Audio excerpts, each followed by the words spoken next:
कुणाला म्हणावं राजे शिवछत्रपती? अरे 19 फेब्रुवारी 1630 या महाराष्ट्राच्या मुसीतानी जिजाऊंच्या कुशीत उदयाला आलेला स्वराज्याचा शिवसूर्य म्हणजे राजे शिवछत्रपती स्वतःच्या रक्ताचा अभिषेक त्या रायरेश्वराच्या पिंडीवर करून स्वराज्याची शपथ घेणारा क्रांती सूर्य, वयाच्या 16व्या वर्षी तोरणा जिंकून त्या तोरण्याला स्वराज्याचं तोरण बांधणारा तारणहार म्हणजे राजे शिवछत्रपती.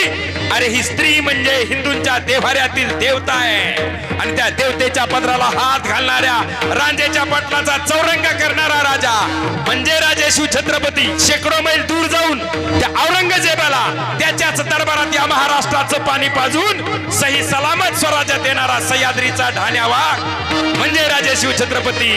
या स्वराज्यावर धावून आलेल्या त्या अफजल खानाचा त्या प्रतापगडाच्या पायथ्याशी कोथळा फाडणारा नरसिंह अवतार म्हणजे राजे शिवछत्रपती. माझे राजे फक्त राजे नाहीये, माझे राजे या अखंड हिंदुस्थानचं आराध्य दैवत आहे. दैवत छत्रपती नामचं दैवत छत्रपती, दैवत छत्रपती आमचं दैवत छत्रपती.